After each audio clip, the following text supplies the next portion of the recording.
prosecution outlined how accounting practices of common discussions did not. What kind of likeness is that? If they were great artists, they'll be in a museum. Evidence today may signal at least one. You fucking fodder for cartoonists now?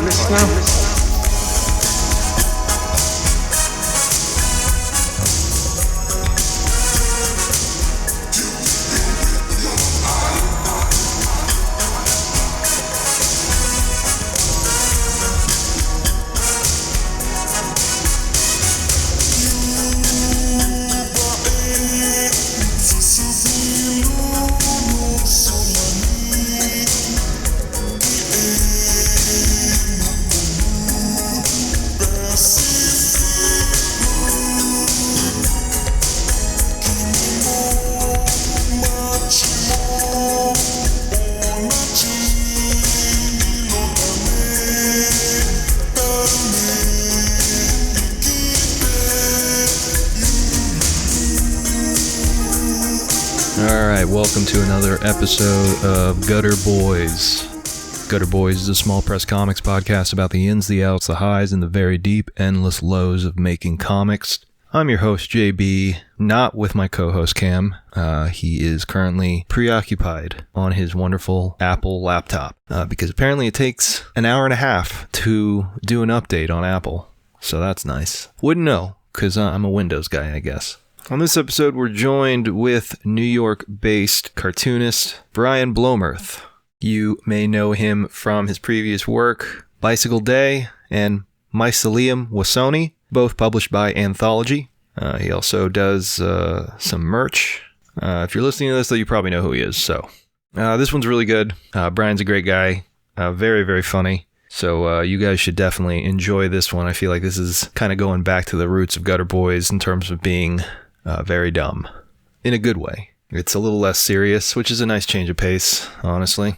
We do have a bunch of shout-outs for all the books that we've gotten in the mail recently, so we'll cover all that on the next episode. If you sent us something and we haven't posted anything yet about your work or mentioned you on the show yet, don't worry, we will get to you. We do appreciate, everyone sending their work in. If you want to send us something, send us an email at gutterboyspodcast@gmail.com or DM us on Instagram or Twitter at gutterboyspod.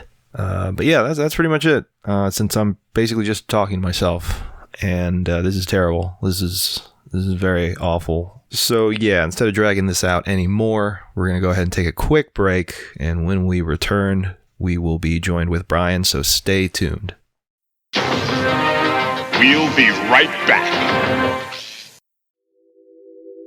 Athenium Comic Art is an original art website for some of the best cartoonists in the business. They currently represent Remy Boydell, Marie Capelle-France, Nicole Gu, Jonathan Hill, Emma Hunsinger, Casey Nowak, Micah Song, and Tilly Walden. Athenium Comic Art gives fans the opportunity to own an original piece of art from their favorite comics and support the artists that they love. In their short time in business, they've already shipped many iconic pages out to hardcore fans across the globe. Don't miss out on your chance to own a one-of-a-kind piece of history. Check out their website, atheniumcomicart.com, and type in Gutter Gang at checkout to receive free shipping on your first order. Again, the website is atheniumcomicart.com, and the code is GutterGang.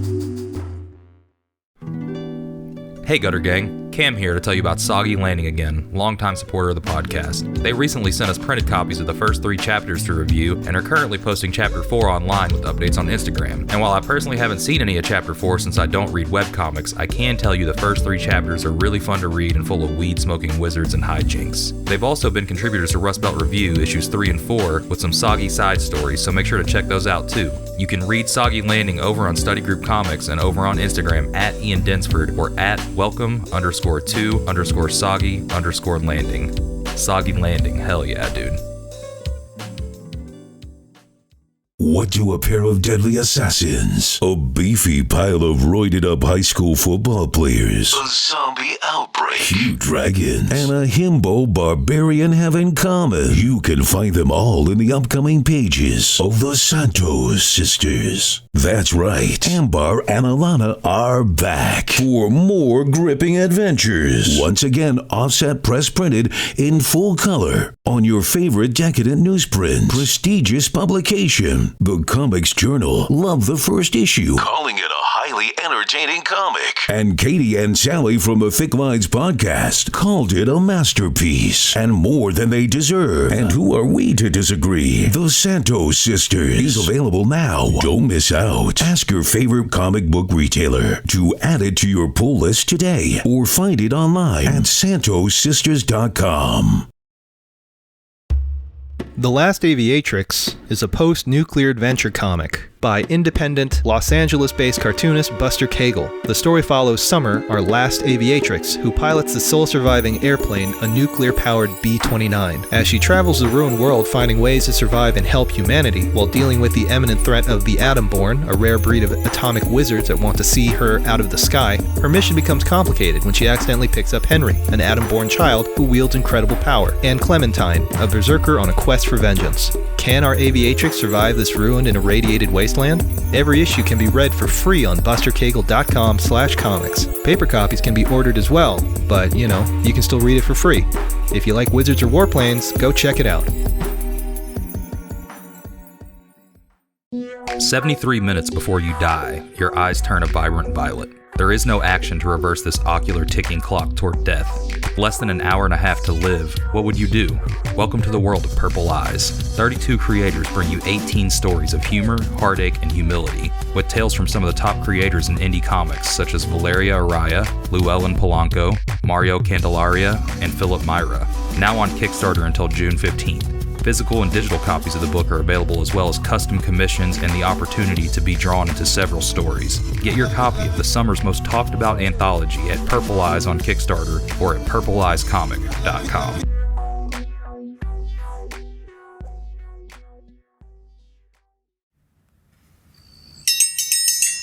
Morning, Gary. Morning, Marianne.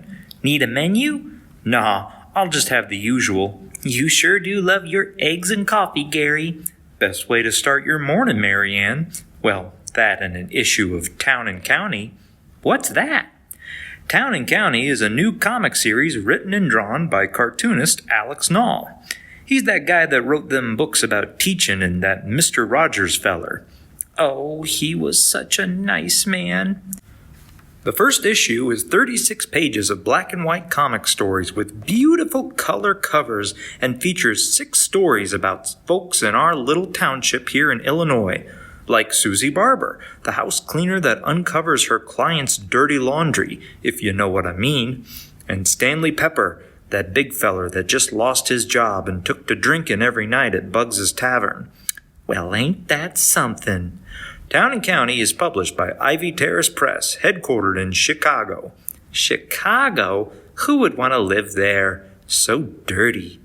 Each issue comes with a copy of the Hometown Hero, our little town's newsletter, and it's only $8.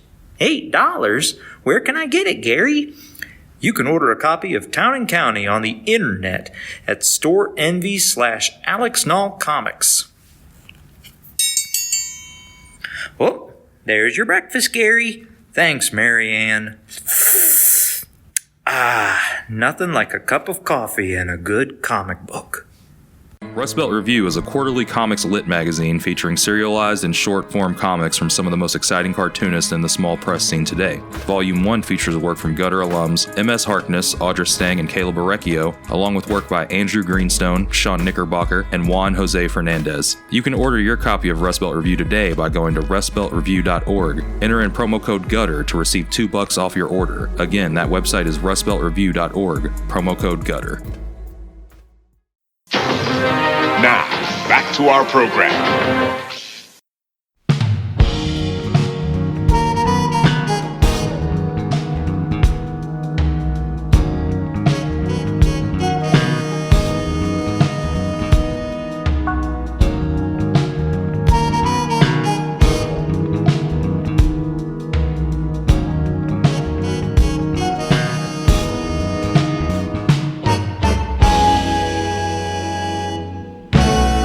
welcome back from the break. Today, we are joined on the back end with special guest, New York-based cartoonist and artist, Brian Blomerth. You know him from his work at Anthology Editions, Bicycle Day, as well as the new book, Mycellium, Wassonii. And very excited to have you on the show today because I'm a huge fan. You're also really heavy in the apparel game. I always see you posting these badass t-shirts. But what have you been up to, dude? I mean, I wouldn't say that heavy. I mean, I do one like every 3 months. I feel like I see you always like, maybe it's not you, but you've always got merch and shit coming out for other people, it seems like. Yeah, I do that all the time. I mean, that's like, right now I'm in a gig hell. And then when I get sick of gig hell, that's when I get to do another comic. Okay. So, I'm in gig hell right now, but I want to be free. So is that like by design? You like work for X amount of months or X amount of time and then devote time to comics? That's the way it's been the past couple years, I guess. Yeah, I guess so. The last couple years. Since Bicycle Day, this has kind of been the style. So do you like split it up, or are you just like, okay, I'm going to work for, half the year on paid gigs and then take half the year to do my own shit? That's what happened last time. Okay. Gotcha. So I think that's the new model, and I'm hoping that's what goes down again. I mean, basically I got a little one, like I did the smoke signal thing in between like gigs. So that's why that one took forever. Because it's like, I don't know, with gigs and shit, you're always just like, you're sick of everything. I don't know. So yeah, I mean, the real model is, save up and do a book. And then hope the book sells enough to where you're not dying.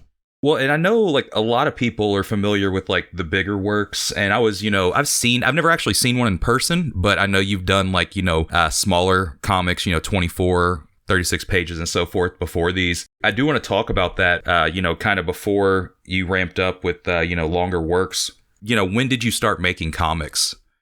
I think like more seriously in 2010. Okay. So I made like zines and shit all throughout college and like little comics in here and there. 2010 I made one called The Small Dog Other, and that was like 54 pages, and that was like the first like, oh hey, I can actually make like a longer one. And then a couple years after that, I made this one called Hyper Maze, and both of those were black and white. And that one I got like printed out at like Linko. Do you know Linko? It's like the Long Island printing thing. They do like the nice, like old school comics, like newsprint kind of shit with like a glossy cover. Oh shit, are they still around? They're still around, yeah. Okay, nice. It's a cool I'm always print looking shop for something to kind of replicate that old feeling, so that's sick. Okay, hell yeah. Yeah, this print shop is cool because they mainly make like Chinese menus. So like you go in and it's just they're all like rocking the like blue overalls, like completely covered in ink. And they like pull this giant machine and like push out like, like 100 copies of a page like in a second, And you look down and like everybody's like looking at you like for like, like to see if you're going to say like it's good or not, And you pull it out and you look at it and you're like, it's good. And they all go, it's good. And then they run the whole thing in like 30 seconds. It's crazy. It's the same place that smoke signal shit's printed at. Okay. Are you actually from New York, or did you relocate there? No, girlfriend's from here. I'm from Virginia. I'm from Newport News. Okay. So did you know Brian from Bubbles, or did you guys just get linked up because of the mutual interest in comics? Just got linked up recently. Fucking somebody, I'm not going to say who, somebody at Fantagraphics thought that I was Bubbles because they were like, Brian, what the fuck is this where it's two BBs, both from like the Richmond area? Like, what the hell is going on here? But nah, I just met him through this. Okay. And did you end up doing the whole art school thing, or did you just go straight from, high school to making art? I did. I went to VCU in Richmond, Virginia. What are your thoughts on school? Do you think it was like formative for you in a good way? Do you feel like it was a good experience, and do you recommend it? It was fine. It was fine. It's a trick question. Yeah, for sure. It was fine. I don't know. For this, like, no. Like, and there's certain things that I do, like, go like, oh, hey, that was cool. I learned how to do that in art school. But was it worth it totally? I went to, like, a state school, so it's not, like, that expensive. So that was pretty chill. Like, I came out without debt. So, like, that part of it's, like, fucking cool. And, I learned how to use Photoshop there. I guess that's cool, but I could have done that on my own. There's so many things I probably could have just figured out on my own, but I don't know. It was still fun. It was a fun 4 years. And plus my shit sucked until like fucking, I don't know, the past couple years, I think. So it was good. I had a couple of buffer years just make horrible garbage for nobody, So do you feel that you just started making stuff that you felt comfortable with, or did you have like a huge stylistic change? Like, why do you feel like, until recently, the shit wasn't really not necessarily worth it, but why do you feel like, there's such a difference between what you're making now and that stuff?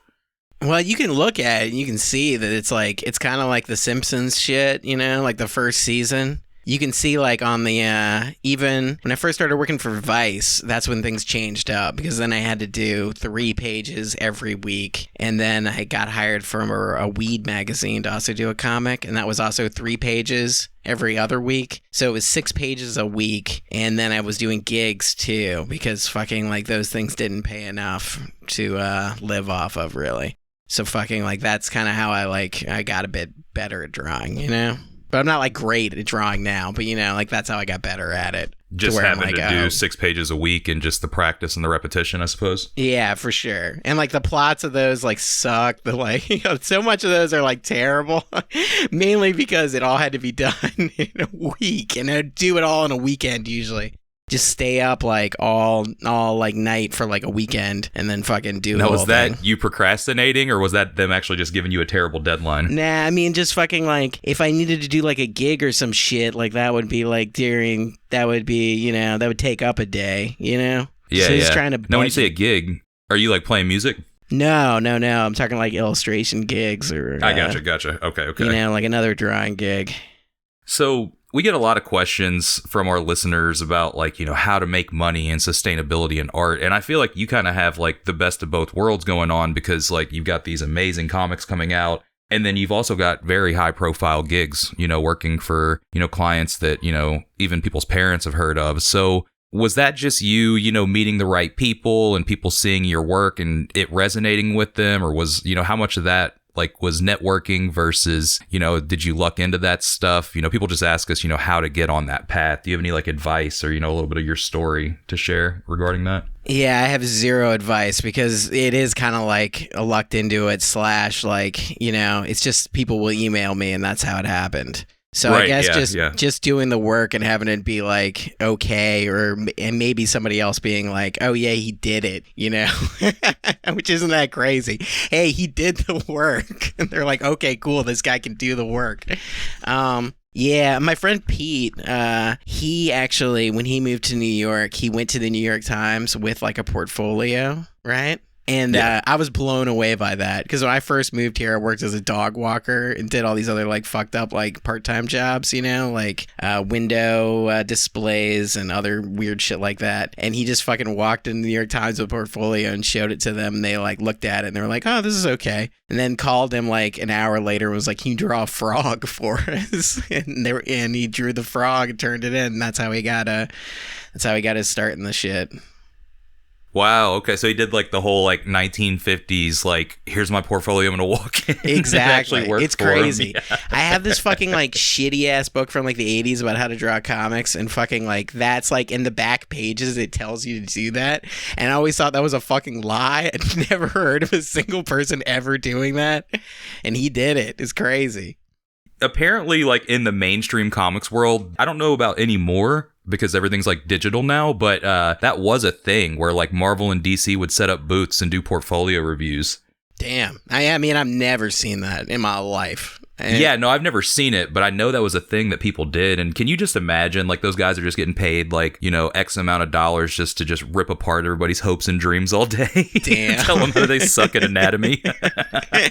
Yeah, true. That's such a specific one, too, because they really are looking for, like, buff bodies. Mm-hmm. To be the guy that just shows up with all the, like, I don't know, just, like, a bunch of, like, non-Marvel looking people. Yeah, it's crazy. I mean, they'll do cool projects every once in a while, but for the most part, I wouldn't want to get my portfolio reviewed by them. No, I mean, I would be entirely fucked. That would be hilarious. They'd be fucking pissed. I would be pissed. My girlfriend's dad got me this fucking, like, he 1 year for Hanukkah got me this fucking table at one of those, like, New York, like, Comic-Con things where it's, like, it's in a hotel and it's, like, is it the Gutter Boy? Not Gutter Boys, that's you guys. Who are those guys that fucking do the Jerky Boys?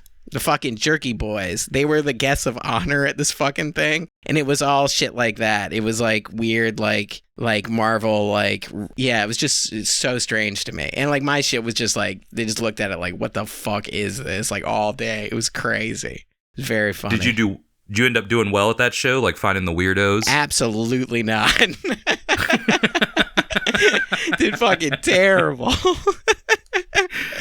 Are you doing a lot of events and shows nowadays, or do you kind of just leave that stuff in the background? Nah, I never really have, and that's not because I didn't want to. That's just I don't know how that game really works. So okay. I did the Desert Island thing once, and then the book company does that now, thank God. I'll just show up for a little bit and hang out. Oh, okay, so you just show up for the publisher booth? Yeah. Okay. So they do that sometimes. So do you have any interest in like doing some of the bigger comic shows, or nah? That could be cool. I don't know. I don't know how that game works. Yeah, you just send an email and apply. Oh, it's that easy? God damn it. Yeah. Some of the, I mean, I assume that some shows would love to have you as a guest, just to kind of fluff you up. But no, I mean, I'm sure that there's also the opposite end of that spectrum where they reach out to you. But yeah, you usually just apply and they look at your work and they say, yeah, you can pay us money. Damn, okay. Well, that sounds easy. But it sounds like the portfolio thing. I didn't think that was real. I thought you had to get asked. Yeah, I don't know what they're really looking for. I mean, JB, do you have any insight on that? Were you ever on the cake board or anything like that? No. I mean, I knew people that were, but they changed it a couple of times. So I don't know. I mean, I feel like they always mixed it up. Yeah. Yeah. So, in a lot of the times, though, just, full disclosure, not trying to, make sour grapes, but a lot of the times the shows have boards of like-minded individuals, and it can be kind of cliquey. So if they don't like you or your stuff, they can say no, even if it's good. So it's all politics. That's chill. I mean, okay, I guess I don't need to stress out about this then. I was always don't have tons of shit ever either. That's another thing. It's better for a publisher because it's better to have your table spread out, Yeah. I always have 2 things and some stragglers of some other shit. And it's when it's gone, it's oh, my table's empty. What the hell? You can bypass that just by bringing 500 copies of the one thing you have. Yeah, true. But you look like a psychopath when your table is filled to the brim with one thing and you're just sitting there with your thumbs up, just hey, what you doing? You want to look about one thing? Yeah, but it's a small press show, so looking psychotic, if anything, is I guess that's fine. Yeah. Yeah. I did cake one time. Oh, okay. Did you like the show? Yeah, it was cool. It seemed fun. I mean, yeah, it seemed cool. I don't know. I don't even know what year that was. I mean, what made it fucked up is I kind of don't know that many people in Chicago, so I stayed at this hotel by the airport. I stayed at the cheapest hotel I could find, and this hotel was sick, actually. I've been trying to figure out what it is so I could recommend it to people. What was the vibe? The vibe is sick. So check it out. Fucking Do you remember what airport? Because there's 2. It was near O'Hare, I'm pretty sure. Okay, so some hotel in Rosemont. Yeah, so check this out. Fucking, you tell them, you call them up when you arrive, and they're like, okay, cool, we'll send the car to pick you up. They come in a regular 80s station wagon with decal of the hotel on it. Yes. And that's the dad that picks you up, right? Okay. And the dad takes you to the thing, and the dad's talking to you. And then you get there, and his daughter rings you through the whole process. And then in the morning time, his wife was the one cooking the continental breakfast. And I was the only one in this hotel, and I loved it. I was hanging out with this whole family. And so every night after cake, I would take the train back to O'Hare or whatever and stay at this fucking crazy ass hotel. Hang out with this hotel family for a little bit. Yeah, so that made me feel insane. I was I don't know if this lifestyle is for me. This fucking this small press thing. So, what made you want to make comics? Were there people at school with you making them? Is this something you grew up reading? Because I don't really see any like quote unquote traditional influence in your work, like none of that mainstream superhero stuff. Oh, see, yeah, I've never fucked with the mainstream like superhero shit, but that's mainly because my like number one comics thing, and still to this day, is like Blackbeard Treasury of Comics. I swear to God. Is this fucked up to say?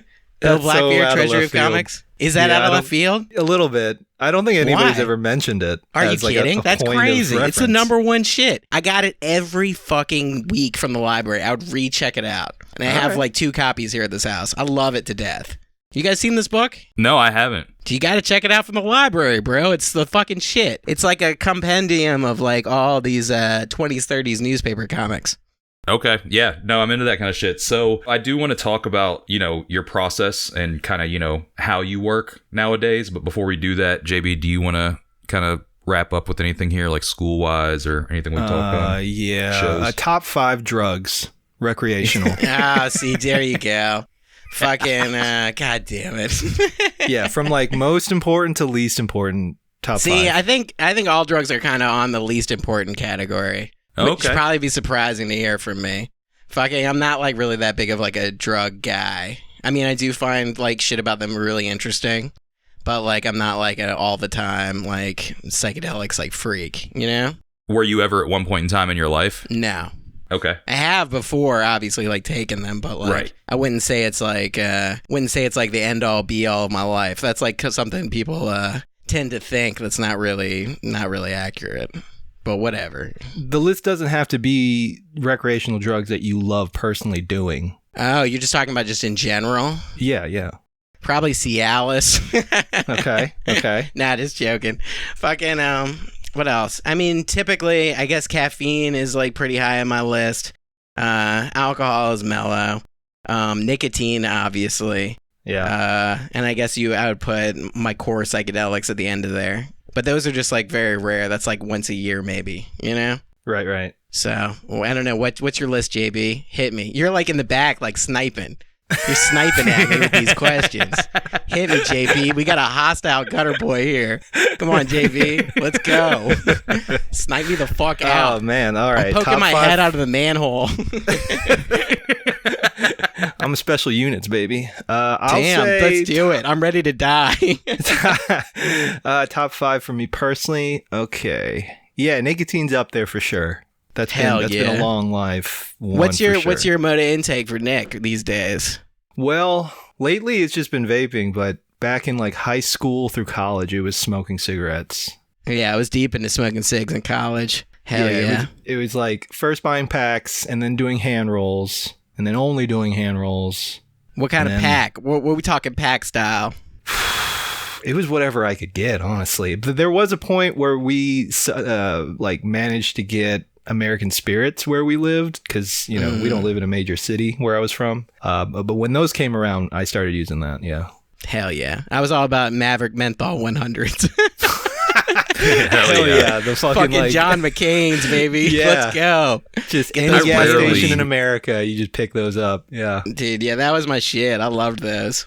Fucking, they had buy one, get one free cartons. Cigs, but I did like Parliaments just because the recessed filter. I didn't put cocaine in them. Classy. No, I have done that before, actually, now that I'm thinking about it. Damn. New computer, fucking Parliaments. You're a killer, Cam. I think the only Parliaments I ever got were the menthol ones. I don't think I got the regular Those were great. Ones. Yeah. Parliament menthols are the shit. Yeah. Have you guys ever been to Canada before? I've never been. Yes. The only menthol cig they have is Peter Jackson. So you're like fucking going up being like, let me get that Hobbit all the time. It's got like a unicorn on it. It's fucked up. They're so nasty too. They're fucking disgusting. Oh shit. You know what? Actually, my go-to for nicotine for a while was Black and Milds. Ooh, man. I don't know. Like, that's sick. Mad it's respect. just a smell like I can't get over. I don't know why. I loved that smell. Yeah. Well, what it is do you remember the wine ones were popping for a while? They were, but they were not that good. No, and that's like the smell that I think of every time. Like they just smelled like a skunk, like the wine a skunk ones are pretty cigar nasty. or something. You just got to go fucking raw tobacco with that wood tip. The wood tip is truly the wood tip shit. was classy. Yeah. Do you all freak your Black and Milds? I would freak every fucking shit. Any cigarette, I would be freaking it all the time. Hell yeah. God damn, you gotta loosen it up. You gotta loose before you goose. Gotta smash. Yeah, you gotta. We would just roll them, right? Like by using your hands, like your two hands on the palms. You know, my buddy Travis would do this sick shit in the morning. I'd be like, Travis, roll me a double wide, and he would take 2 Maverick Menthols. One, he'd rip the filter off, and then take the rolling paper and flip it around. So I'd have a 200. Jesus Christ. It was so fucking nasty. Yeah, I was going to say, is that pleasant at all? In the morning, just like with a fucking Mountain Dew, just rocking a fucking 200 cigarette. Then you're ready for work, dogs. Come on, we're ready to go to the office. Yeah, what you have 4 more to go, JB. Nicotine. Yeah, okay. Alcohol, THC. Ooh. It's nicotine, caffeine, THC, alcohol. Did I say caffeine? I didn't. Yeah. Did I? Okay. So that's 4. That's 4, right? Yeah. Okay, that's so 4. 5. Probably salvia. You know, I was going to say salvia because I never had a bad experience. Everybody's like, oh, that drug sucked and it was such a bad experience for me. Salvia fucking rocked like the 5 times I did it. It fucking was awesome. You know, it's just a trashy poor man's acid. It's great. Yeah, I did it when I was like 16. That shit was awesome. Yeah, but it's a lot different than acid. It's its own fucking thing. Fucking I knew this guy who used to grow the plants in like an aquarium or whatever. And the real shit with salvia is you take the leaves and you dry them out and then you put it in your gum or whatever, and you just like suck on it for like a long time, and like as it happens, it's like you can make the salvia thing like last like half an hour or whatever. Holy and it's shit. never like yeah, it's never like when you smoke it, you know, you go into the thing. I don't know, man. I'm just saying, it's like a thing. Oh man, if you wanted to go there, that might change number 5 for you, dog. See, yeah, I was gonna say the reason why I liked it is because it was short, it was brief. Yeah, you know? It was just like a very intense 2 minutes. Right. I don't know about half an hour. I don't know about all that. Yeah, DMT is really quick too. If you ever get your I've never done that, but I want to. It's around sometimes. Yeah, I heard it's awesome. It's short. It's short. It's like half an hour, but it's a very like intense half an hour. And you get out of it and you're just like, oh. I know we got a lot of keto heads. A lot of ketamine heads. A lot of people doing ketamine in New York right now. I mean, I haven't been out in a long time, but I was doing that shit for like 2 weeks with my buddy, and we were just like making noise music. So I was like, nah, I got to get off this shit. Ketamine is one of the gateway to noise music. Yeah, 100%. That's definitely one of the symptoms of ketamine. Well, like abuse. we were jamming, and everything we were doing was just awful. It was just like, you know, manipulated feedback and shit. And we were like, this shit is tight. And then it was just the drugs. So we were like, nah. Yeah, true. Yeah, you were on to something there, Cam. Yeah. Yeah, I went into like a K-hole proper one time and then got hit with something in the face that I have no idea what it was, and then threw up in somebody's drum at like a music thing years ago. It was brutal. So you said you're not much of a drug guy. Like, did you go through like a heavy drug use phase, or did you just mildly experiment? No, yeah, I mean, I guess I've taken, you know, I've done it occasionally, you know. Okay. But like, I don't smoke weed like every day or anything like that.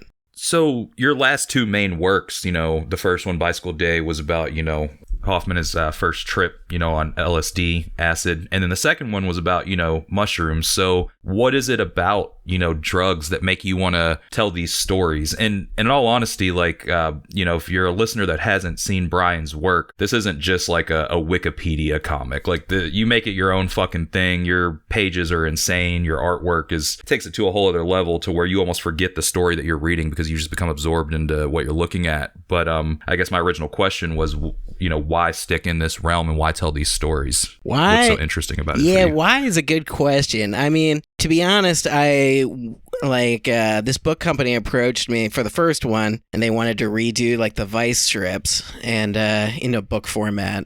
And I was kind of like, nah, I don't really want to do that. And I watched this video of Albert Hoffman talking about the first time he did acid, and he said it was like a terrible, horrible experience for him. Like, he basically like had like a brutal panic attack. And I thought that was like pretty fucking, I was like, oh, that's pretty interesting. So I wanted to do something, talked about this before. I wanted to do something where it was like, it was all spread style. So I'd done that in like 2 zines, and I really like doing that. And I think it's like fun and works for my shit. And I thought it would be really funny to do like a limited biography on somebody with the way I draw people. Like I was like, that's completely insane, and that's probably what I should do, you know? Drawing these like historical figures as like dogs or whatever. So yeah, I mean, I just find this, I find these drug histories like really interesting, and like the characters behind them are pretty interesting to me. I don't know. It's just like, and I hadn't seen anybody do this yet, and this was one of those like, oh, I would read that if it exists, so maybe I should just make that. Also, there is like a whole thing about like psychedelics are like now like getting like legalized for like research purposes, you know, but it's still like kind of like it's like an in-between thing, and that's like something that I think is like a good thing, and that's one of the rare things that I think is a good thing, you know. There's a buddy of mine who basically has like dramatic brain trauma from Iraq. I mean, I shouldn't even talk about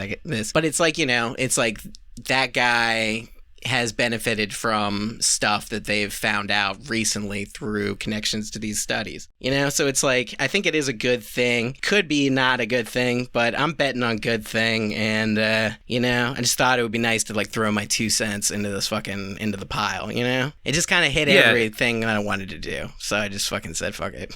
Well, in the back matter of the books, you know, you do list some organizations and everything. So, you know, you're definitely on the side of like advocating for this stuff. And I think it's interesting too, like the microdosing and everything like that. That's stuff that I think actually would work for people. I mean, I smoke a lot of weed because it works for me. So, you know, therapeutic drug use is something, you know, that I'm all for as well. Do you plan on staying in this subject matter, you know, for another project, or are you going to move on? Yeah, no, it's going to be 4 books, I think. So I think this is like what I'm going to do till I'm 40.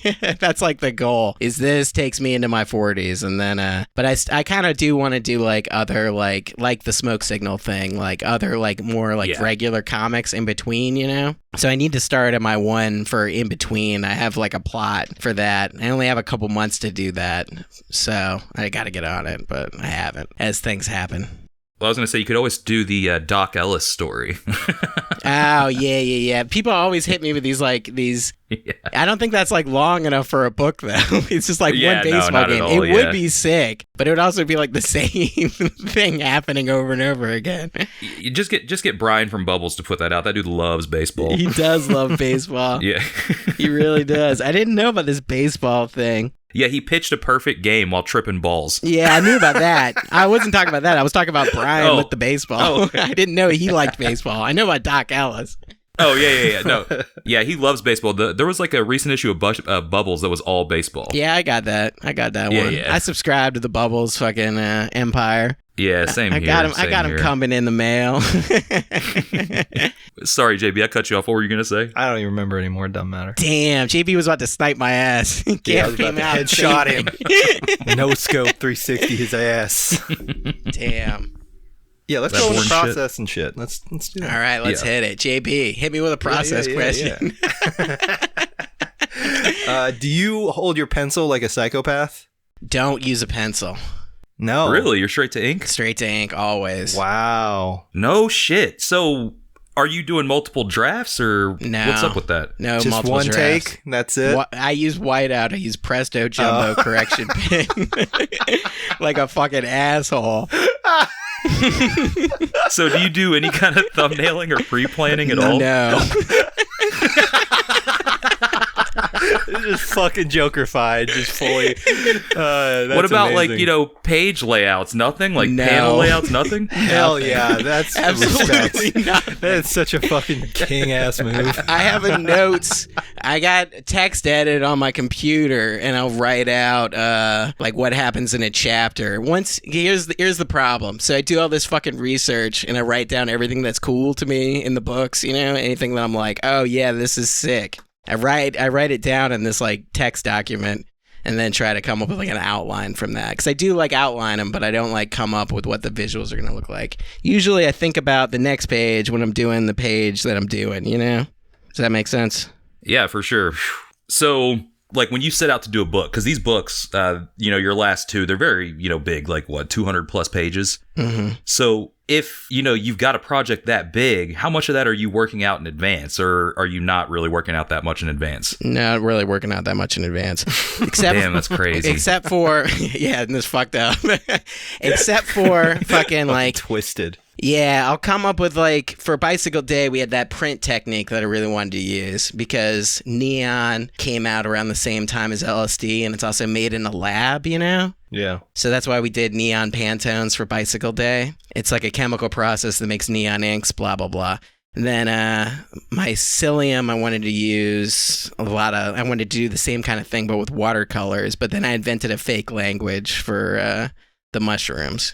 So those were like the big like fireworks in those books. So that I came up with beforehand, and obviously like the general outline. But like I'm editing it the whole time I'm drawing it, like just like mentally being like, okay, this should come after this. This is how should be paced out, How detailed are these outlines? Not very detailed at all. So we're talking like a detailed enough one-page to where outline? you could sell them? No, maybe a little bit more than that, but not. I mean, these books, here's the rub too. I'm not like an amazing writer. So these books aren't like, I'm trying to do like more of like a general, like, I want to put every fucking like weird detail from these people's lives I can think of as like a side detail, and B, I just want to get like the general facts of the matter, I'm trying to like present this in the most simplified like Disney way possible, So that's kind of like the goals of these books. The goals of these books are like for people that like, they didn't know, I'd always heard like the Bicylcle Day story, but people told it to me wrong when they were like high, So I was like, it would be sick to have a book that shows exactly how it went down in like the right way. So, and it was easy to understand because there's a whole like, I have this whole other trend of thinking where I kind of think that like some like comics is like propaganda isn't really like a thing that's like, nobody uses it for that, And that's kind of like, not like propaganda, but like comics meant to like, I don't know, be like a simple, easy to understand thing for somebody to pick up. Like that's not really something I see that much of anymore. Something they did a lot like in the 30s, 40s, Yeah, they're all made. Not like in a bad way. No, I totally get what you're saying though. They're not very accessible. I think that's one of the main problems of the industry. Yeah, I just meant like showing like an idea simply, or like telling something like really clearly for like for an idea to be expressed. That's like more what I mean by that, Okay. Not like, I realized the term I used there was like completely insane and wrong. And I was opening myself up for the sniper. You popped your head out too long, man. I did. I really did. Just came out and yelled for a while.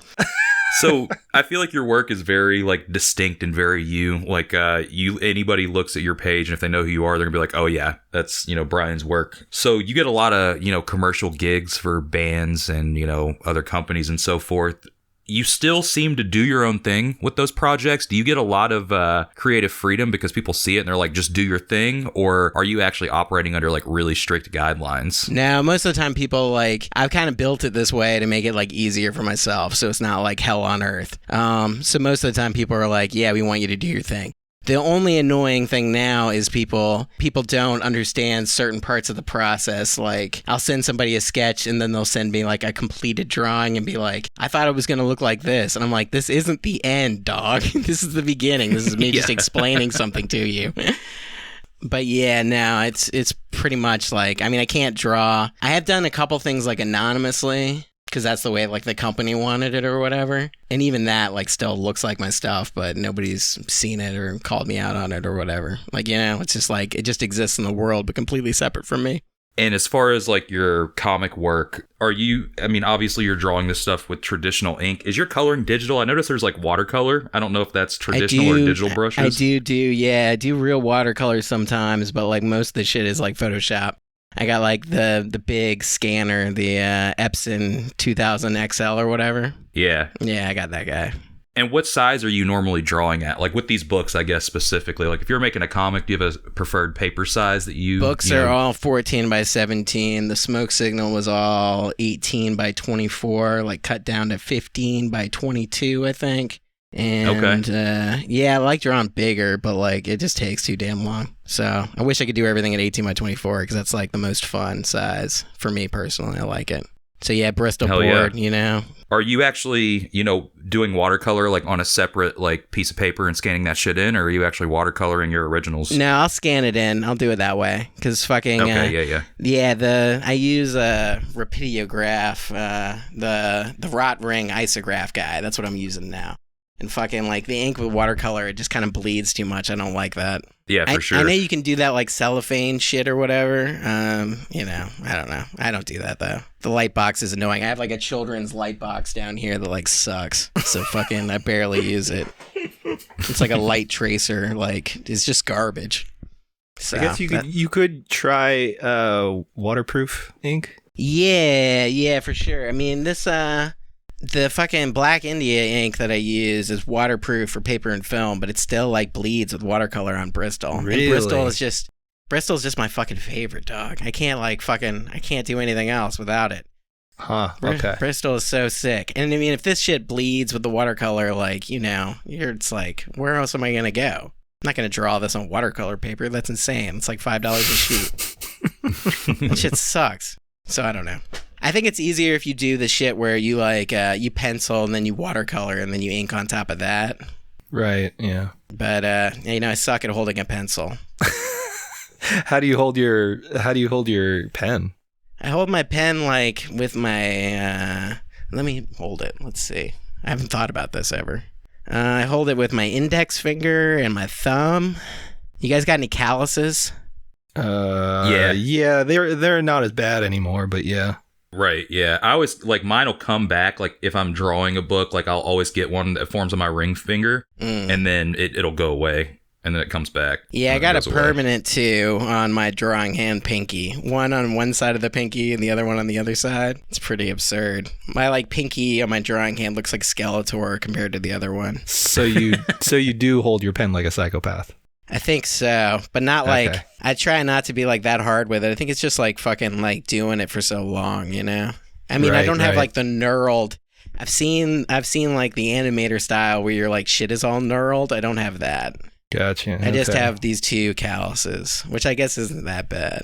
Cam, can you think of anyone that holds their pen or pencil just like an insane person? Like, I can only think of like maybe Trad Moore.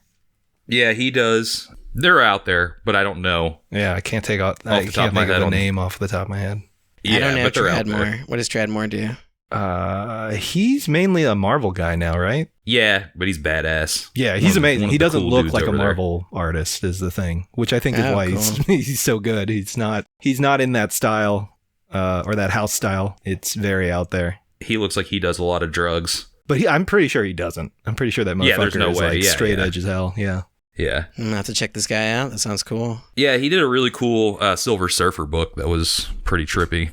I do want to ask, you know, are you just like, you know, about your like schedule? Are you working pretty much every day or, you know, 5 days a week? You know, do you make yourself work or is it just kind of whenever you feel like it? It's every day.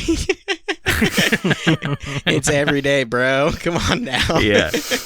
No, I got you. So like, well, you know, some people get it down to where it's like, oh, I have a family, so I'm off on the weekends, you know, and I treat it like a Monday through Friday gig. Yeah. Are you sitting at your drawing table like locked in 12 hours at a time? Yeah. I mean, when I'm doing the book, it's like 18 hours per day, every day. Yeah. You know, it's that kind of style. And that goes on for a very long time. And then, normally though I try to like start at like casually at like 10 and like keep it pretty mellow until like 6. I go on a nice dog walk at like 3 or 4, you know, every day. Mm-hmm. I come back and then try to finish whatever I can do and then try to scan it and then color it later, you know. Try to color at night so you can just lay with my shitty ass laptop on my belly like a psycho and just click. So you don't color. break up those processes. You do it like you'll like, you know, scan and color that page when you're done. You don't like do all the coloring at once at the end. No, fucking like with the book company, basically I set up like an FTP for the book and I just upload the pages when they're done. And that's how it works. I mean, yeah, in the book schedule, I really try to do it to where color, page is done. I mean, I draw it, then page is done, and then scan, and then color it at night. Like, so the whole thing is just like I'm done with one page every day. That's like the goal, you know? Yeah. Well, as far as like your execution, the final product, you really nail the psychedelic artist, shtick. Just, I mean that in the most complimentary way possible. So for you to not do a lot of drugs, how is it that you have just honed in on this look so much? Like, is it just stuff you remember? Or is it stuff that you've taken from other media? Like, as far as getting that look and the quote unquote trippy aspects, like the little tricks that you're doing with like the color layers and then just the crazy stuff that you're drawing during like the sequencing of like, when the trip actually starts to kick in, because obviously the books change, as the trips intensify. So what is your point of reference for that stuff? Is it just stuff that you hung on to from when you have experimented, or, where does that stuff come from? Yeah, a little bit of that. And it's also just like about playing, like, these whole books are just like playing games with myself, like fucking in the Bicylcle Day book, there was 2 games. I think you'll like one of these. One was I was trying to remember like, children's books that I'd read and like could only like, I had no idea where they came from or what they were. Like the couch sequence comes from a kid's book I know I had, where this family comes in, they sit on this couch and like people keep coming in and sitting on the couch and the seasons change behind it or whatever. So like there's that, but there's also like in the Bicylcle Day book, I was like, okay, I've never been to like Europe. Like let's treat Switzerland like Amish country. Let's just fucking ride like that way. Like try to include like a bunch of like Amish ass shit in there and like treat geography like this is also funny. Like during the trip sequence, it's all Australian animals because I was like, you're going on a fucking trip, bro. It's time to hit this shit. It's all Australian critters for some fucked up reason. So it's Australian critters, Amish. It's just like, I think if you're like having fun with yourself like that, it kind of like extends that vibe, and then fucking just trying to like do different things visually that are like interesting to me, So you're totally just trying to make it fun for yourself. Like that's not any like outside of that, you're just making this shit as enjoyable for yourself as possible. Oh yeah, 100%. There's so many like gags for me in these books that are just like, nobody's gonna give a shit. I wanted to bring ever. that up. In the back of the book, you said one of the pages, I forget which one it was in, but it was drawn on Duster. Do you want to reveal to our audience which one it was? Absolutely not. I'll fucking never tell. Goddamn, I'll never tell. Oh, yeah. I only did that shit one time. It was fun, but I could tell it was like fucked up. Yeah, I was like, I shouldn't be doing this. Duster is the fucking devil, bro. Yeah. It sounds so fucking evil. It's crazy. The first your time I voice heard gets all somebody's deep and voice, shit. yeah, it's sick. It's crazy. Yeah, there was when I was in high school, I was like a junior. There was like a video that got passed around of me.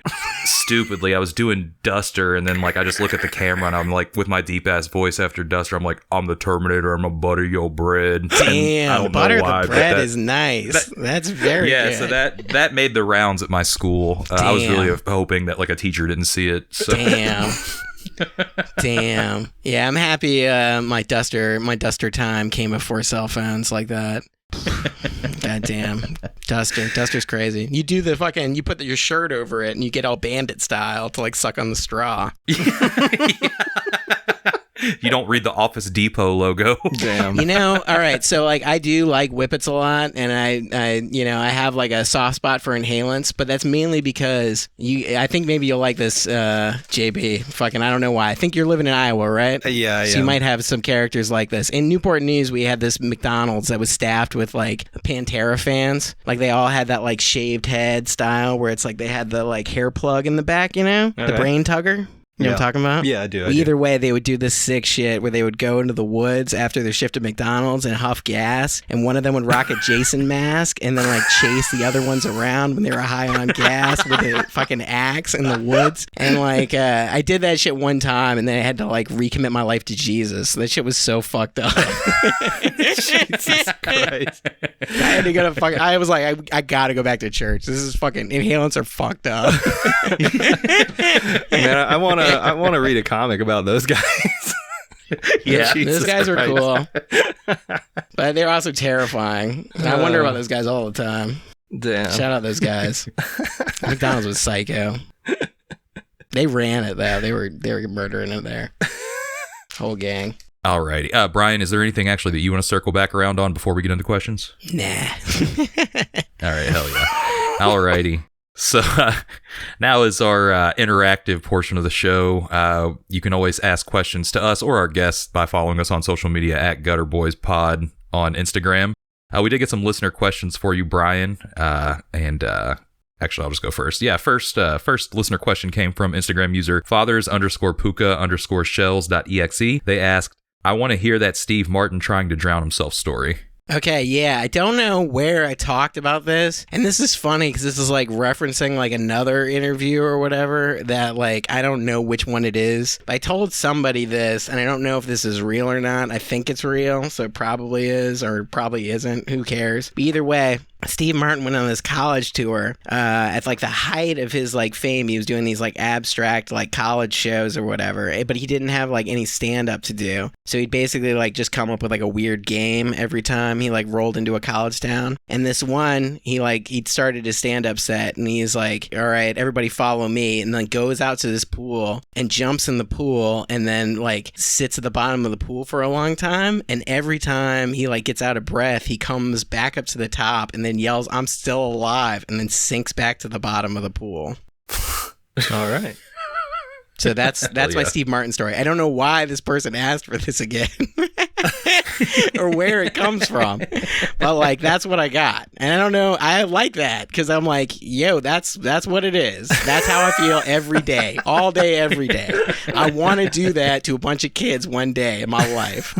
You know, maybe at one of these comics like con things, they can fucking put me in a pool with a brick on me and I can just fucking pop up and yell, I'm still alive.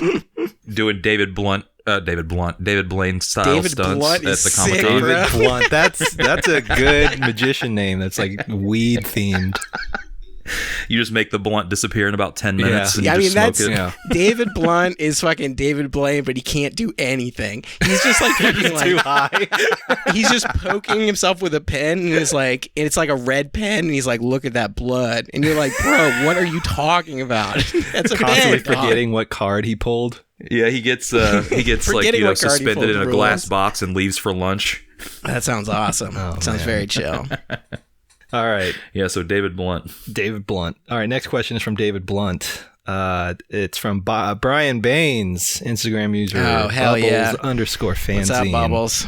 Shout out Bubbles. We all love Bubbles. All right. Yeah, new Instagram account. Follow it, Bubbles_fanzine. His old account That's got true. zooked. All right. He asked, how do you make vape juice in a bathtub at home? It's pretty easy, actually. It's very easy. No, you do this? I do this, actually. I've been making my own home brew for years now. I'm like a solid. Since I quit smoking, I didn't really quit. I just transferred to this like vape garbage. But I make my own, and I do it in a bathtub sometimes. If I can. Now I do it in a garage in a Home Depot bucket. Hell yeah. Yeah. It's fucking laid So how do you back. do it? How do I do it? That was the question. How do you make it? You just got to mix these chemicals like just right, dog. Oh, fuck. Okay. I have like... Have you ever like fucked up, made a bad batch that almost killed you or anything? No, I've gotten nicotine poisoned once, but usually I use like plastic bags as like gloves, and I'll do that for like the nicotine thing. Cause you only use I have 2 gallons of 100 milligram strength like liquid nicotine or whatever. Fuck. And that's enough to like kill like you and a lot of people. That's enough to like kill like all the gutter boys for sure. Fucking, it's like it would be brutal too. It would not be a nice death. So I have that, and you only use like, you know, I use these 100 milliliter bottles. You only use 3 milliliters of 100 milliliter strength in that bottle. Then you have 3 milligram juice. Blah blah blah. You mix that vegetable glycerin. Fucking and some flavors. I still got a couple flavors. So this is Strawberry. So is the flavors like a syrup? Yeah, it's like fucking like I mean, you know, it's just like any other vape juice. It's just like this liquid. Most of it is like 70-80% of it is fucking vegetable glycerin. Okay, so is it propylene glycol based before you add the vegetable glycerin? No, you do have that in there sometimes, but that's not the sickest for vaping. You want like more like vegetable glycerin. Okay. Like the flavors are steeped in propylene glycol. That's where the propylene That's what glycol I was thinking. comes from. Okay, yeah. Okay. Like, you know how like they used to do at vape shops at like 70-30, like Yeah. PG-VG ratio, you know? And Sure, the cloud sure. chasers would want that 100% VG flavor. For those cloud Yeah. chasers, yes. Yeah, for sure. Getting ready for the sure. vape contests. Absolutely. Are you a cloud artist as well, Brian? No. I mean, I do suck on this fucking shit all the time, and it's fucked up. I gotta quit it, and it's like insanely hard to quit. It's been brutal. Tried a couple times. It's crazy. That's really like the most intense drug is trying to quit because you're just like freaking the fuck out. So yeah, I'm gonna do that again though soon. I think I'm gonna end this process of my life. But for now, I'm still smoking all the time. On this Are you actually saving enough money to like warrant the process? What do you mean? They weren't quitting? No, not quitting. Like making your own vape juice. Like, is it actually economically like better? Are you kidding me? It's so much better. It cost me a fucking nickel to make this shit, dog. Okay, I'll make enough to smoke off of for like a nickel. I swear to God, it's like I've had this bottle of nicotine for like fucking 6 years now. You know. It's like insane how cheap it is. Like the only thing that costs money is like occasionally I have to buy these coils, and these coils are like $20, and the coils last like a month. So I guess cigarettes in New York are $12 a pack. I mean, I think I'm doing like pretty good as far as that goes. Yeah, you're doing pretty good. Have you ever thought about segueing into a vape business? You know, I used to have one of those. No kidding. Are you fucking serious? I swear to God, yeah. Were you just making shit, or did you actually have a storefront? I was making shit. I didn't have a storefront. That would be so fucked up if I had a storefront. That's what I was thinking. I thought you had a storefront. No, how fucked up would that be? That would really amazing. I would really ruin you motherfuckers with that detail.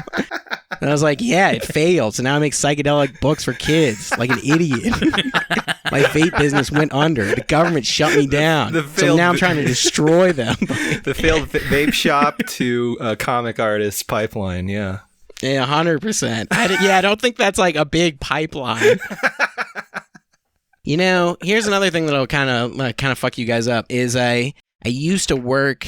I was a lab rat for 2 years at like NIDA and NIMF and all these like medical like research things or whatever. And in one of them, they injected me with liquid nicotine, and it was awesome. It was fucking great. It was so goddamn sick. It was fucking beautiful. How much did they inject you with? Not that much even. Damn. But like enough like pure without it like going through like, right. You know, it like goes through your bloodstream, you know, right. But it's like, it's all getting stuck like on its way in there. Right. Like having them like inject you with it is fucking crazy. It feels goddamn amazing. See, this it is feels why... like you're going through a rocket ship and then like fucking like angels are playing harps like when they like do the saline. It's so fucking nuts.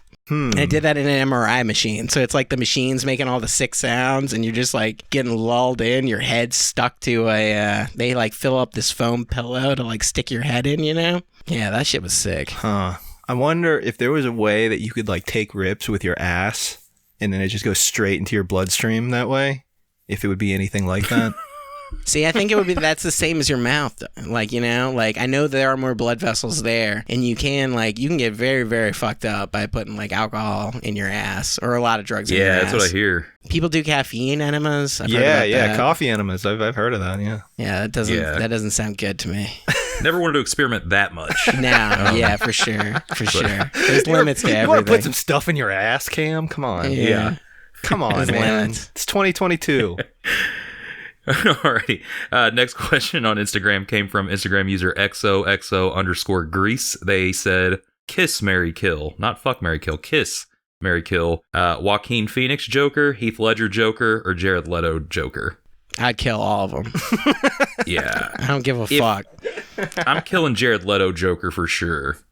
I don't know. I don't really care that much about like the Batman stuff, you know? Like I haven't really seen those movies. Like I saw one when I was a kid. I worked with this guy in college who like when Heath Ledger died, he just kept going, "Man, my dog Heath, he's dead." Like that, like all night, you know? Like I worked like midnight to 6 a.m. at this dorm. And he just kept like repeating like, "Damn, he's gone. What are we gonna do?"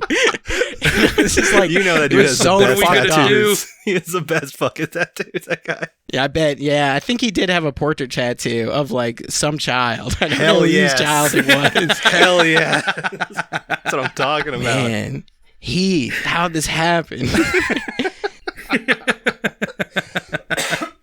Fuck. All right.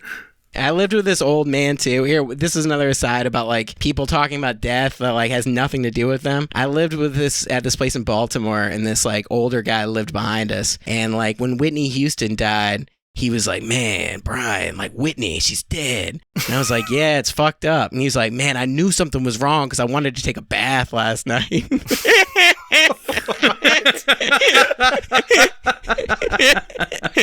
Damn, he could have saved her life. Yeah, I know. I was just like, okay. And then he was like, man, I'm going to get these Hells Angels together and we're going to go get that tub and we're going to bring it back here to Baltimore.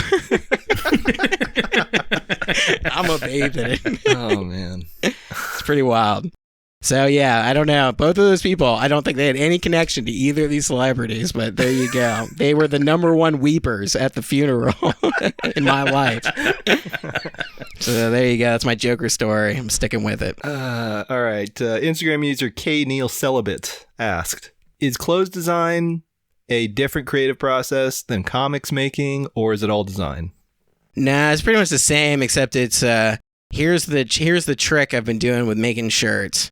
Is I go on eBay and I type in vintage shirt and then I type in most expensive. Like I search like highest to lowest and I look at the results and I go, huh, okay, that's a good idea for a shirt. And that's typically how it's been working for me. Hell yeah. Brian, your life is basically just like one long episode of Trailer Park Boys. It's crazy. It's really like that. It's completely insane. We're not eBay, Google. Vintage, most expensive vintage shirt. I honestly love it because like so everybody's gonna be so stoked to hear this like in-depth like analysis of your process, and it's just like, no, I don't pre-plan shit. I just look at what sells. Like it's smart. It's smart. Well, smarter, not harder. It's not like looking at the Matrix. You just like you have to think about it a little bit, you know. Of course, yeah. All this shit is like kind of easy, and the way to make it the most fun is to do it like this, you know, where it's like. Mm-hmm.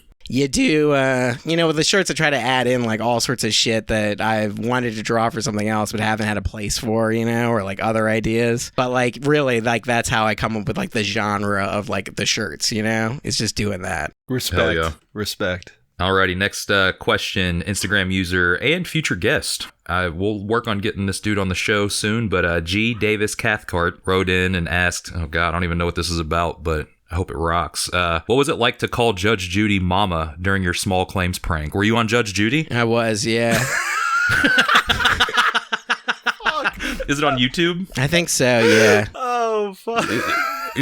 What was that? Yeah. So I guess answer the question. You got to tell us about that. What was it like? It was weird. She was wearing mom jeans, and they do this fucked up thing when they edit the TV show where, like, you say something to Judge Judy, and she just stares at you. Like, this isn't really fair because you guys haven't seen it yet, but if you watch the thing, I say, all right, mama, to Judge Judy, and then I wiggle my hands a little bit, and that happened, like, 45 seconds after I said it, because she was just staring at me, and I was staring at her, and then I went, like, what's gonna happen, you know? And, like, they took the, like, what's gonna happen moment, because then she didn't say anything back to me. She just, like, turned and continued on her speech. I'm the only one who hasn't said, by the way, did they say it was a scam in that thing? How did they phrase that? What was it like to call Judge Judy mama during your small claims prank? Yeah, okay. Yeah. I'm saying the whole Judge Judy thing is real, and I'm going to stay with that to my dying day. Everybody else is fucking trying to act like none of that happened, but I'm saying it's real.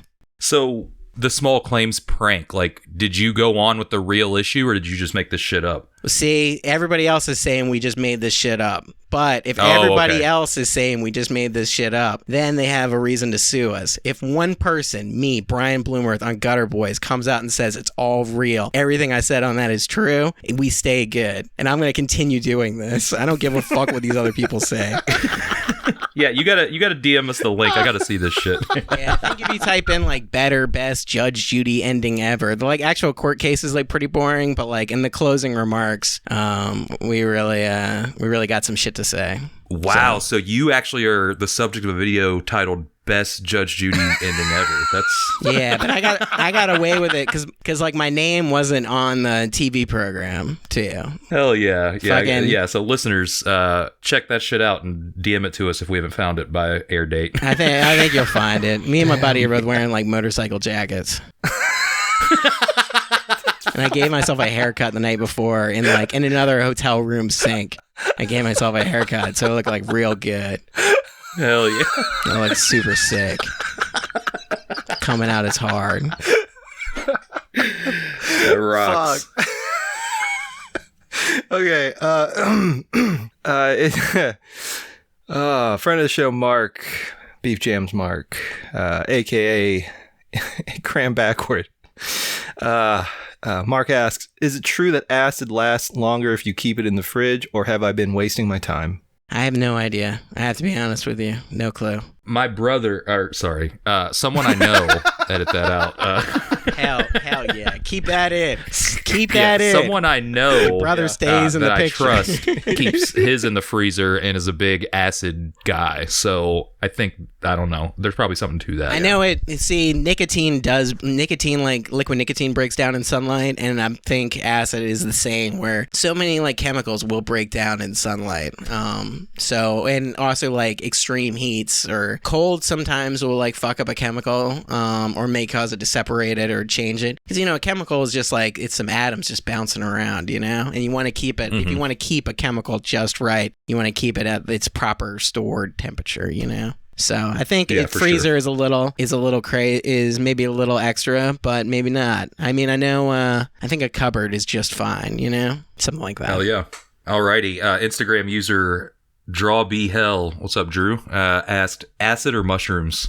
I mean, I'm open to both. I don't really, you know, I'm not really a one to, you know, it's not like I have like a ton and I'm like, whoa, what do I feel like today? You know, it's really just like what is happening at the time, you know? Right. Yeah. I'm down. I kind of like mushrooms more because you throw up like a lot, and I think that's cool. I like mushrooms more too, just because it's not as like, I always know that I'll probably have a decent to good trip, whereas acid, it's always just luck of the draw. Bad trips are good, Cam. You got to get into that. Okay. Yeah. Bad trips are sick, Cam. It's time for you to like really like feel like you're gonna die. That's the only fun way. You got to wear the Jason mask and go into the woods. Come on, Cam. I'm coming to you. I'm coming to you tomorrow. Doing Bad Trip City. JB will just hang out in the background going, yep. Just sniping you. I've only done acid. I've never done mushrooms, so I can't really say one way or the other. I did like acid, but yeah, I don't know. Just never got around to it. Hey, that's fine, you know? Like, it's whatever you want to do. That's the way it should be. There's people, sometimes I'll have like, I don't know. I just have all these like weird drug conversations with people, and I know I deserve it. But it's like, you know. 100%. 100% I deserve it, but like, you know, it's whatever you want to do, you know, like it doesn't matter, to be honest. I think you're good either way. Like fucking not doing them is really sick. Not doing drugs, being sober is awesome. Taking whatever you want to do is fine. I don't know. It's not like crazy, you know. All the advice I'm giving is like not insane. It's all very normal. You probably shouldn't take any of it. You're gonna listen to like a lot of the other stuff I've said and be like, oh wow, I'm not taking anything from this guy. Yeah, I don't think anybody listens to our show to learn anything. Okay, good. Thank God. Yeah, you're good. All right, Nate Garcia Cartoons. Shout out to Nate. Oh, this is the one I've been waiting for. All right, Nate asked, Brian, what did you have for breakfast? Be honest. 27 olives. It's a good choice. No, I didn't have that. I'm Legit? lying. Fucking, I had a miso soup with like a fried egg in it. I just thought I was going to go into this whole thing about a Cornish game hen and Jell-O, and I just said, fuck it, I don't care. I'm going with 27 olives. That's a very specific number. I know. I just think that'd be that's a nice amount of olives. That's the cap. If I'm counting olives, 27 is like a sick. That's the perfect amount of olives to eat in the grocery store before you get to the counter. Before anyone notices.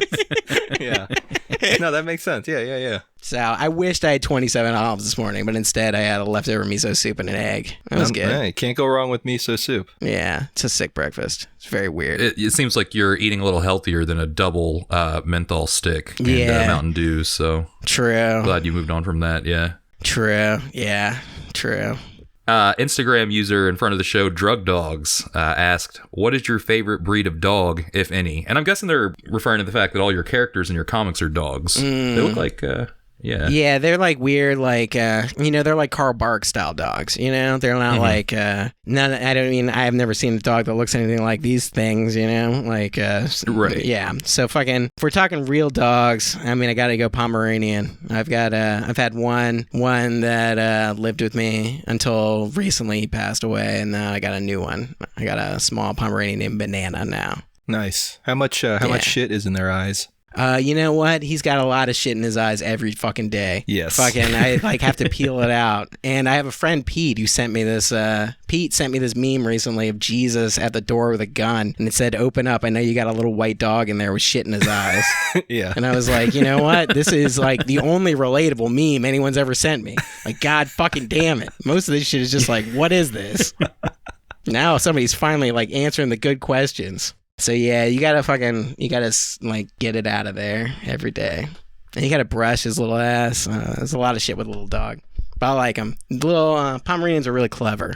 They think they're big dogs. And he does this fucked up thing where he says hello to like all the children in the neighborhood.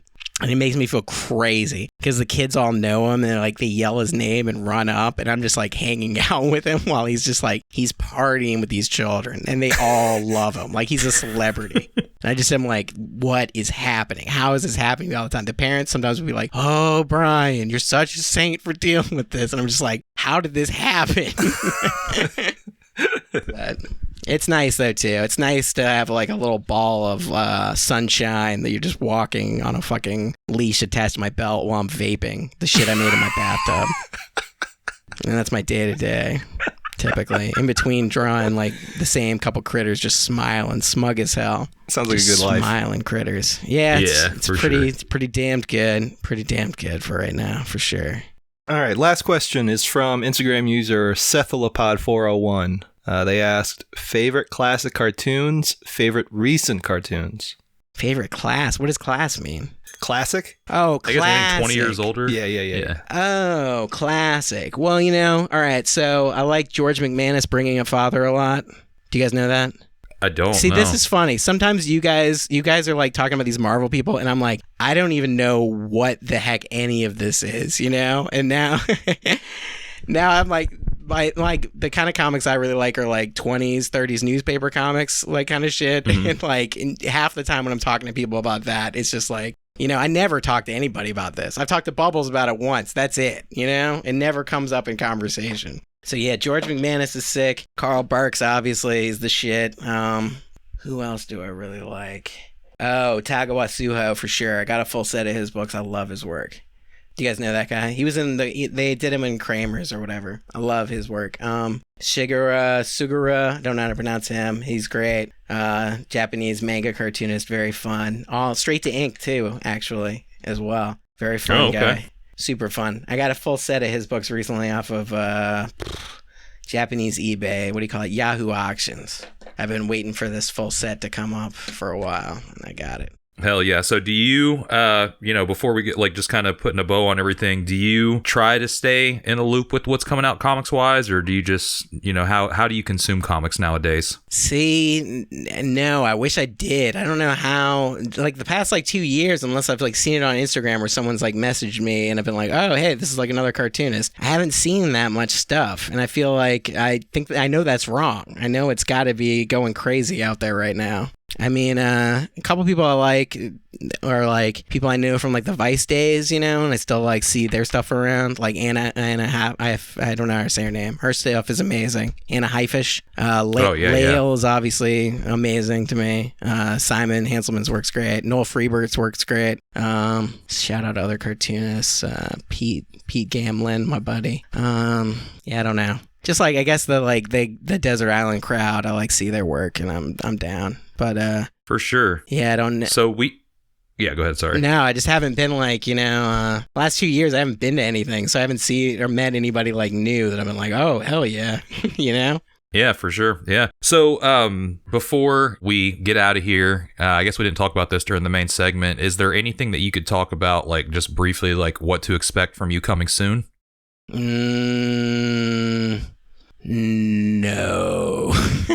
Hell yeah. Not I mean, I don't know what the hell I can reveal about anything ever. That's the way, I mean, I'm supposed to start another book with Anthology in the fall. So everything else has got to get wrapped up. And there's so much garbage I have to get wrapped up between now and then. And I don't know what I'm allowed to say about anything. Right. You know, yeah, these I commercial gotcha. gigs, I have no idea. I don't know. Besides like drawing the thing and giving it to them, I don't know what the hell they want from me or like, you know, all that other stuff. You know, you just don't know. You don't know what it is. For sure. NDAs. All right. And Well, shit. no, we definitely appreciate you coming on the show, Brian. Where can people, you know, follow you online, you know, buy your stuff, et cetera, et cetera? I guess fucking brianblomerth.com. Anthology Editions has 2 books. And I guess I'm under Instagram at Pups in Trouble, which I don't know why that's my name on there, but hey, that's what it is. It is what it is. Hell yeah. So you got JB. You got one last bullet from my brain. Come on, JB. No, man, I'm out. Damn. I'm done. Clip is emptied. Yeah. Damn. All right. Well, that's going to do it for this episode. Brian, thanks again for coming on to the show and shooting the shit. Yeah, thanks for having me. Really appreciate it. Yeah, that Judge Judy story is really going to stay with me now for a while. Hey, you gotta see the vid then. Oh, you I know? will. Trust me. No, that's going to happen. Yeah, as soon as we wrap this up. Exactly. It's out there. It's funny because I Exactly. get away with it for a long time, and then it comes back into people's consciousnesses. Like friends I've known for years will be like, "What the fuck? I didn't know you did this," and I'll be like, "Yeah, but who cares? Like it's over. It's done. It happened years ago." Moving on. Moving on. Steve Harvey's next. Yeah, I may or may not be dating the girl from the video. You know, I'm trying to keep it all real. Exactly. So we're going to keep it real. And you listeners, until next time, stay gutter.